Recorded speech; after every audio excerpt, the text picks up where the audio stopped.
Salah satu aktivitas yang menjadi pengisi hari-hari sebagian orang yang mereka lakukan sebagai penyedap obrolan atau bahkan topik utama dalam pembicaraan ialah aktivitas haram yang oleh syariat disebut dengan ghibah.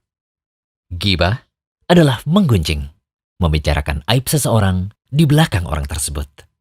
Adapun dosa ghibah dijelaskan dalam firman Allah Ta'ala. Hai orang-orang yang beriman, jauhilah kebanyakan prasangka, karena sebagian dari prasangka itu dosa. Dan janganlah mencari-cari keburukan orang. Jangan pula menggunjing satu sama lain. Adakah seorang di antara kamu yang suka memakan daging saudaranya yang sudah mati? Maka tentulah kamu merasa jijik kepadanya. Dan bertakwalah kepada Allah. Sesungguhnya Allah Maha Penerima Tobat, lagi Maha Penyayang. Asy-Syaukani rahimahullah dalam kitab tafsirnya menjelaskan, dalam ayat tersebut terkandung isyarat bahwa kehormatan manusia itu sebagaimana dagingnya. Jika daging manusia saja diharamkan untuk dimakan, begitu pula dengan kehormatannya, dilarang untuk dilanggar. Ayat ini menjelaskan agar seseorang menjauhi perbuatan ghibah.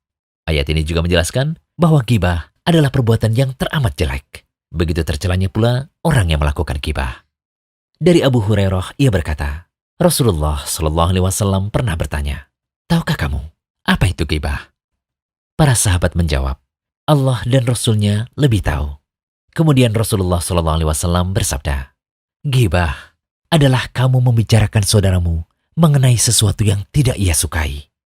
Seseorang bertanya, wahai Rasulullah, bagaimanakah menurut engkau apabila orang yang saya bicarakan itu memang sesuai dengan yang saya ucapkan? Rasulullah SAW berkata, apabila benar apa yang kamu bicarakan itu tentang dirinya, maka berarti kamu telah menggibahnya atau menggunjingnya. Namun apabila yang kamu bicarakan itu tidak ada padanya, maka berarti kamu telah memfitnahnya. Menuduh tanpa bukti. Hadis riwayat Muslim. Ghibah dan memfitnah sama-sama diharamkan. Namun ghibah menjadi boleh jika ada tujuannya syar'i, yaitu dibolehkan dalam 6 keadaan sebagaimana dijelaskan oleh Imam Nawawi rahimahullah. 6 keadaan tersebut antara lain, pertama, mengadukan tindakan kezaliman kepada penguasa atau pada pihak yang berwenang. Semisal mengatakan, si fulan telah mendolimiku. Kedua, meminta tolong agar dihilangkan dari suatu perbuatan mungkar dan untuk membuat orang yang berbuat kemungkaran tersebut kembali pada jalan yang benar. Semisal meminta pada orang yang mampu menghilangkan suatu kemungkaran. Si fulan telah melakukan tindakan kemungkaran semacam ini. Tolonglah kami agar lepas dari tindakannya. Begitu contohnya. Ketiga, meminta fatwa pada seorang mufti. Seperti seseorang yang bertanya, saudara kandungku telah mendolimiku demikian dan demikian. Bagaimana caranya agar aku lepas dari kezaliman yang ia lakukan? Kira-kira begitu. Keempat, mengingatkan kaum muslimin terhadap suatu kejelekan seperti mengungkap jeleknya hafalan seorang perawi hadis. Kemudian yang kelima, membicarakan orang yang terang-terangan berbuat maksiat dan bid'ah terhadap maksiat atau bid'ah yang ia lakukan, bukan pada masalah lainnya.